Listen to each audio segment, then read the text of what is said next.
comprendre le monde? Est-ce que nous sommes capables de comprendre le monde? Vous verrez que ma réponse, c'est je ne sais pas. Et nous vivons actuellement l'âge d'or de l'astronomie, de la biologie.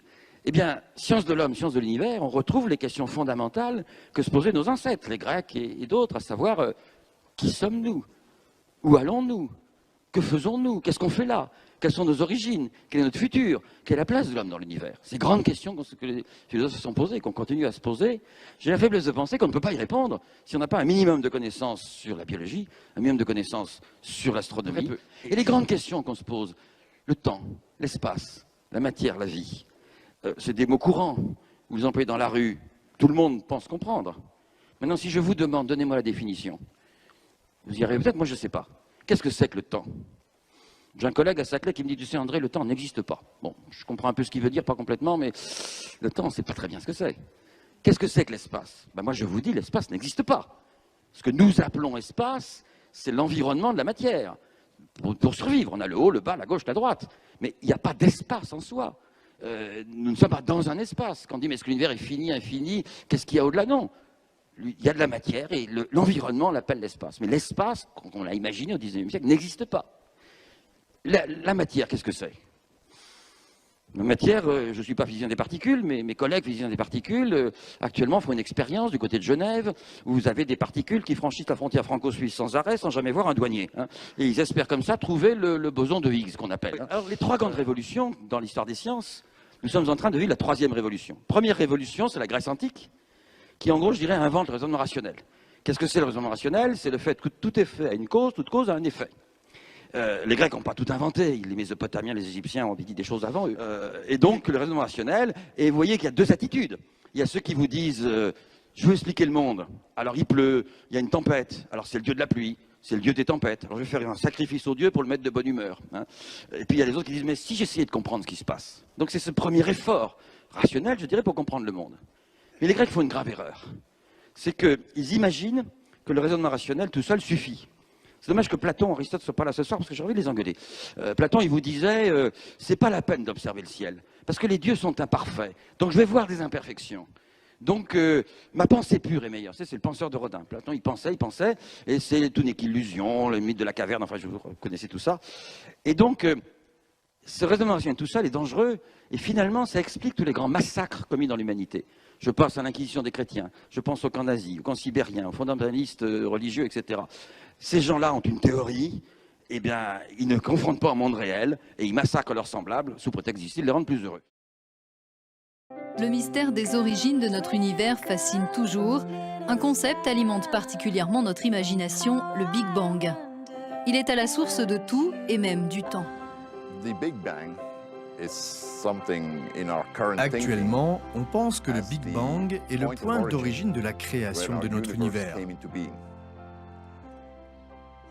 Comment il s'est produit et ce qu'il y avait à ce moment-là est encore largement méconnu.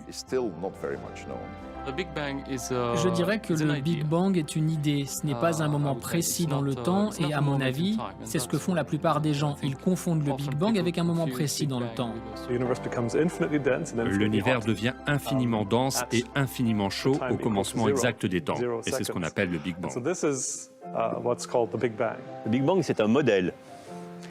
Et donc c'est un modèle qui permet de relier différents faits observationnels, de leur donner un sens, et puis ça permet éventuellement d'avoir des développements théoriques qu'on peut confronter aux observations.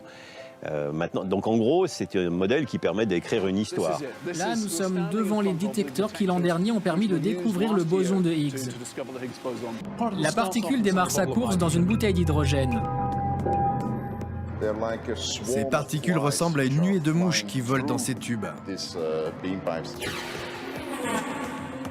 Actuellement, dans le collisionneur, les particules circulent à 99,9% de la vitesse de la lumière.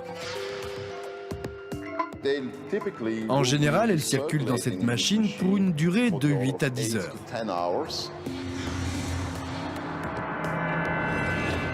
Au final, le proton va entrer en collision avec le proton qui arrive en sens inverse. Il sera détruit, il va voler en éclats et alors, avec un peu de chance, de nouvelles particules sont créées. On pense que cette expérience peut nous aider à comprendre le Big Bang. Quand on regarde les choses de près, avec le niveau d'énergie que nous atteignons et le genre de masse que nous obtenons lors de cette expérience, on pourrait remonter à environ 1 milliardième de seconde après le Big Bang. Donc, on serait très, très proche du Big Bang. Le satellite est placé sur une orbite qui suit la Terre à une distance immense. Comme elle suit la Terre, elle tourne autour du Soleil et donc le grand cercle que les instruments parcourent dans le ciel est aussi en train de tourner autour de l'orbite. En rapprochant ces mouvements, on peut construire une vue de l'ensemble du ciel sur environ 6 mois. Le satellite Planck est une grande réussite. Les scientifiques de la mission ont étudié la façon dont l'univers fonctionne et ils sont en train d'établir des liens entre le modèle que nous avons et ce que nous observons. Donc nous sommes en train d'apprendre les règles du jeu et avec Planck, on essaye de savoir ce qui s'est vraiment passé. Mais l'un ne va pas sans l'autre, sinon on n'a que la moitié des informations.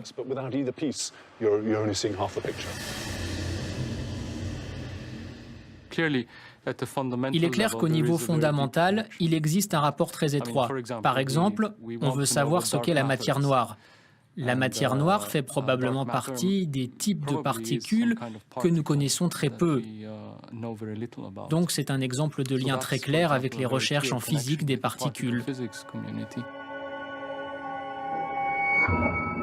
Certains modèles qu'on peut construire sont tout à fait compatibles à la fois avec comme un objet unique, si vous voulez, décrire à la fois le Higgs trouvé au CERN et disons, les propriétés de l'inflation telles qu'elles sont mesurées par Planck. Si l'on essaie de mesurer les choses à partir de la vision partielle que nous avons aujourd'hui, on constate qu'il y a parfois de grandes contradictions. Par exemple, le champ de Higgs est censé donner sa masse à tout l'univers parce qu'il remplit l'univers. Les particules acquièrent leur masse parce qu'elles sont constamment en train de se déplacer à l'intérieur. Ce champ de Higgs est extrêmement dense, beaucoup plus dense que le plomb et en même temps, on ne le voit pas, il n'influence pas la gravité des planètes. Donc il y a une grande contradiction entre ce qu'on pense savoir sur ce champ qui remplit l'univers du point de vue de la physique des particules et ce que l'on constate en astrophysique, à savoir que l'univers n'est pas rempli d'un liquide beaucoup plus dense que le plomb. Donc on est clairement face à une contradiction et nous devons la comprendre. Les développements théoriques récents sont un peu troublants. C'est-à-dire qu'il y a toute une tendance en physique théorique qui, on pense que notre univers observable n'est qu'une petite partie peut-être d'un univers immense et où on envisage sérieusement le fait que d'autres parties de l'univers avec lesquelles on ne peut pas être en contact, donc on ne peut pas mesurer, obéissent à des lois assez différentes, y compris les constantes physiques fondamentales. Et donc, alors ça c'est très triste quand on y pense, parce que finalement ça veut dire, ultimement on pourrait se retrouver avec une explication du genre les choses sont comme elles sont parce qu'elles sont comme ça. Pour le moment, disons pour les 20 à 30 prochaines années, on a beaucoup à faire pour réussir à comprendre, avancer, collecter de nouvelles données et savoir ce qui se passe dans l'univers. Cette quantité incroyable de données et d'observations que nous pouvons utiliser pour confronter les idées les plus folles, je trouve ça vraiment fantastique. C'est comme ça que la science avance. On cherche nos limites, ce qu'on ne comprend pas, et ensuite, on fouille jusqu'à ce qu'on ait trouvé quelque chose qui nous permette de comprendre. Il est possible qu'on finisse par se dire que le cerveau humain n'est tout simplement pas assez évolué pour appréhender la complexité de ce qu'il y a vraiment derrière tout ça. Depuis quelques années, un grand nombre de scientifiques se sont rendus compte que 3 entités cosmiques qu'on a étudiées et qu'on a pour certaines découvertes récemment auraient peut-être des liens les unes avec les autres et conduisent à fragiliser l'édifice scientifique sur lequel reposent nos connaissances actuelles et nous amènent à nous interroger sur la possibilité que nous soyons à la veille d'une révolution scientifique majeure qui pourrait se produire dans les années prochaines. Il y a un débat. Je peux vous dire que j'étais, il y a quelques semaines, à une conférence qui était dédié aux 70 ans d'un cosmologiste qui s'appelle Joe Silk, qui a fait avancer énormément la science. Et il y avait toutes les pointures dans le domaine de la physique des particules, de la physique théorique, de la physique de l'observation de l'univers, de l'observation des galaxies, qui sont venues d'un peu partout dans le monde. Et tout le monde a abordé ces mêmes questions sur lesquelles on achoppe aujourd'hui, qui sont: quelle est la nature de ce qu'on appelle la matière noire? Quelle est la nature de ce qu'on appelle l'énergie noire? Et pour vous donner juste quelques exemples, pour que vous ayez une idée un peu de la façon dont les gens parlent aujourd'hui dans le domaine scientifique, ils n'arrivent pas en disant « j'ai mesuré A avec une précision de 0,001 et B, etc. » Ça existe. Mais là, premier scientifique, il arrive avec un transparent où il y a marqué « supersymétrie » avec les lettres les plus grandes qu'il pouvait faire. Et il dit « je n'ai pas pu l'écrire plus gros parce que sinon ça sortait de l'écran. » À mon avis, la supersymétrie et la théorie, peu importe que vous connaissiez cette théorie ou pas, c'est une théorie, hein, je vous le dis, mais, et qui prévoit des choses. Et il dit, pour moi, c'est la réponse. Sauf que cette théorie, aujourd'hui, on n'a aucune preuve qu'elle est vraie. Mais lui, en tant qu'expert du domaine, il dit, il n'y a pas à chercher ailleurs. Puis un autre spécialiste du même domaine est venu, a baissé la tête, et il a dit, moi, je ne sais pas si j'apprendrai une seule chose dans ce domaine de mon vivant. Je suis complètement déprimé et je peux pratiquement démontrer qu'on ne comprendra rien dans les années qui viennent. Un autre est arrivé, une autre a dit moi, quand je regarde même la matière normale, celle qui nous constitue, qui fait les étoiles, les galaxies, etc., ça ne marche vraiment pas. Il y a ça, ça, ça, ça et ça. Pause café. Les collègues théoriciens qui travaillent sur une vision plus large de l'univers, ils me disent « mais il faut être fou pour imaginer que ce qu'on voit doit modifier nos théories. Il faut être complètement fou. Nos théories sont tellement solides parce qu'elles ont été validées par telle ou telle chose que ce qu'on voit dans les galaxies, c'est qu'une question de physique sale qu'on peut traiter en prenant en compte des effets qui n'ont pas été pris en compte. » Et donc des points de vue totalement opposés. Peut-être que certains ont raison, peut-être que d'autres ont tort, mais ils ne peuvent pas avoir raison en même temps. Et ils sont tous des spécialistes. Alors, je me suis dit, peut-être qu'il est important de partager avec le public. Certains de mes collègues me disent qu'il ne faut pas faire ce que je vais faire maintenant, parce que je prends un risque. C'est-à-dire qu'aujourd'hui, on vit une époque où, sur Internet, vous trouvez des gens qui se font appeler les platistes, qui disent que la Terre est plate. Vous trouvez des gens qui parlent de théorie du complot, comme quoi, etc. Et donc, on risque de tendre la perche à ces gens-là en disant que même dans le domaine de la recherche, les gens qui sont payés pour faire de la science se posent des questions. Mais c'est quand même ça, la science. C'est le fait de se poser des questions. Ça ne veut pas dire qu'on n'a pas fait des avancées majeures, mais néanmoins, aujourd'hui, on en est arrivé à un point où certaines théories qui sont proposées pour répondre à ces énigmes nous disent que nous habitons dans un univers qui n'a que 2 dimensions, que nous avons l'illusion qu'il y en a 3, que nous sommes des êtres tellement plats au pays des crêpes, ça peut vous paraître tout à fait naturel, mais pour d'autres, c'est troublant. D'ailleurs, c'est lié au trou noir.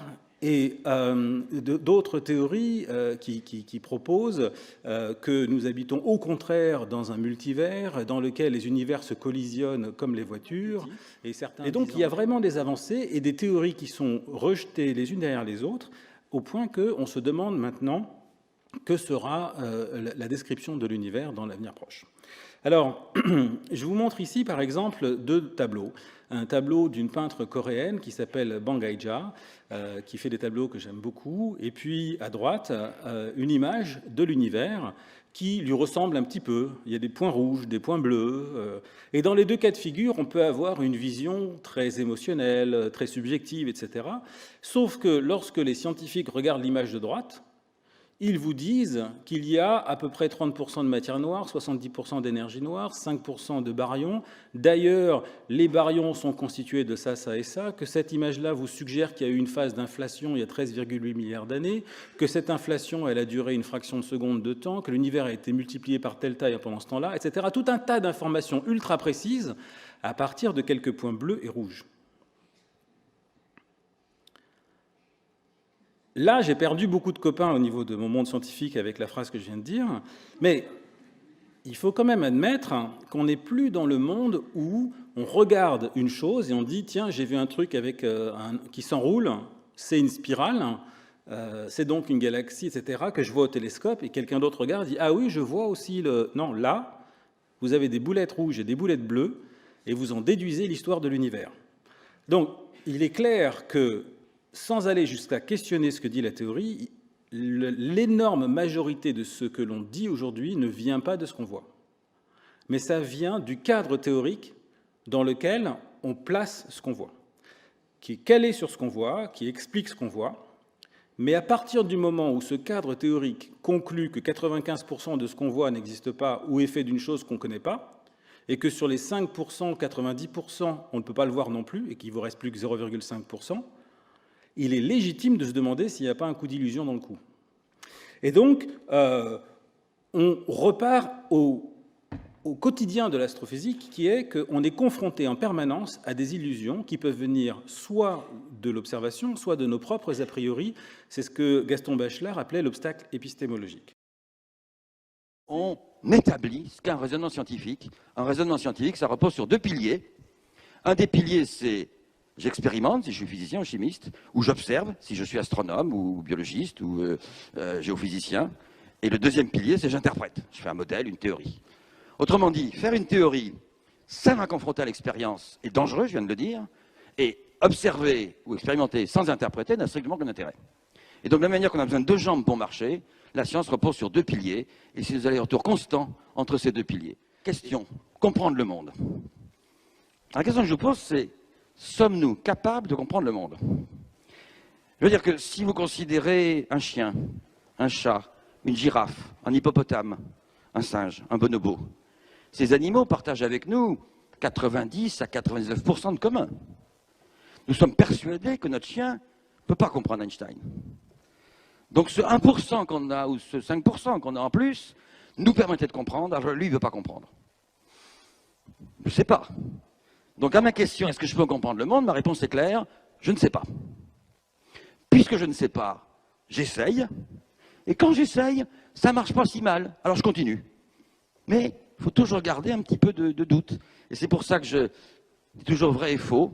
Un scientifique ne dit jamais la vérité. Nous ne détenons pas la vérité. Par contre, nous sommes capables de vous dire ce qui est faux.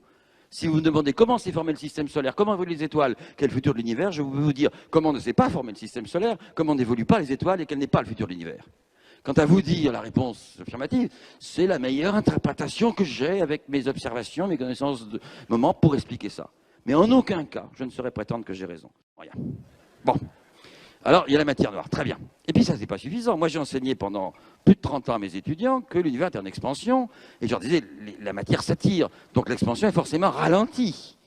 Donc, est-ce que le ralentissement est tel que au Big Bang, au grand boom, va succéder le Big Crunch, le grand effondrement? Ou bien est-ce qu'au contraire, cette expansion est indéfinie? Alors, vous prenez une police, je change d'avis tous les 5 ans en fonction des dernières nouvelles. Bon. Et puis, en 97 ou 8, je ne sais plus, des collègues observent une supernova, une étoile qui explose, on sait comment ça marche, et ils trouvent que la supernova n'est pas à la bonne distance. Mais comment elle est à la bonne distance, mais on ne comprend pas pourquoi. Et tout se passe comme si l'univers avait une expansion qui s'accélère.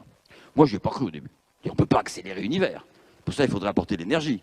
L'énergie, il n'y en a pas à l'extérieur, puisque l'univers, c'est tout. Donc, ce n'est pas possible. Et puis, il a fallu se rendre à l'évidence, il y a une accélération de l'expansion de l'univers. Donc, il y a une énergie qu'on appelle l'énergie noire. En gros, l'énergie noire, ça n'a rien à voir avec la matière noire, qui n'a rien à voir avec la peinture noire, qui n'a rien à voir avec le trou noir, qui n'a rien à voir avec le corps noir, rien à voir. Noir, c'est qu'on ne comprend rien. Et donc, il y a l'énergie noire. Alors là, pas du tout ce que c'est.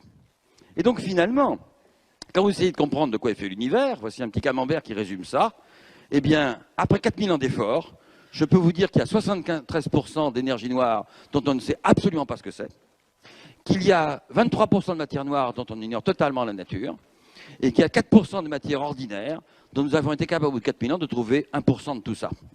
Donc il reste encore 99% de l'univers à explorer pour vous dire que c'est un métier dans lequel on ne risque pas le chômage demain. Donc vous voyez qu'on croyait tout connaître, il y a encore beaucoup de choses à faire. Maintenant, là on est entre nous, vous ne le répétez pas à l'extérieur.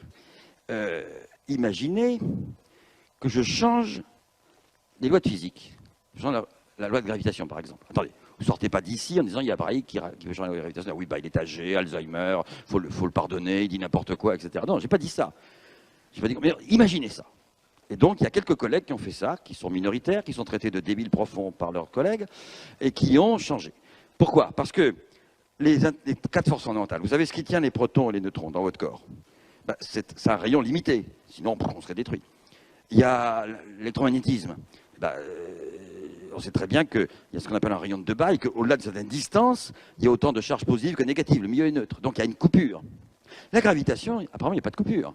Une galaxie à l'infini vous attire comme une galaxie voisine. C'est-à-dire moins parce qu'elle est plus loin, mais elle vous attire. Imaginez qu'il existe une coupure très loin, à une distance telle où on n'a pas pu faire de mesure. Tout ce que je viens de vous dire sur l'énergie noire et la matière noire est à mettre au panier. Autrement dit, soit il existe de la matière et de l'énergie dont on ignore tout, et là on est à l'aube d'une découverte extraordinaire si on trouve ce que c'est, soit il faut changer des lois de physique. Moi je ne travaille pas là-dessus, j'en sais rien. Ceux qui disent on va trouver la matière noire et l'énergie noire traitent de débiles profonds, de fous, etc., ceux qui changent de loi de physique.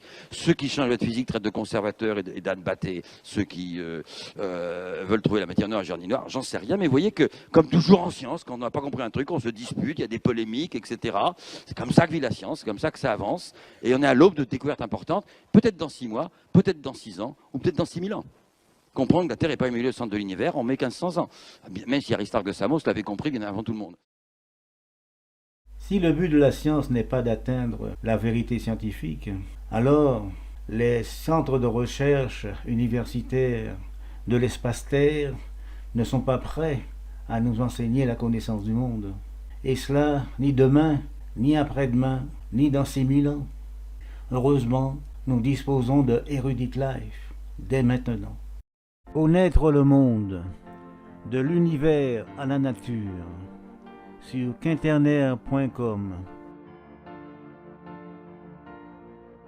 Apprendre le monde, son origine, son fonctionnement, ses dimensions, sur quinternaire.org. Prédire le monde, son histoire, du Big Bang à l'apogée du temps, avec Erudite Life.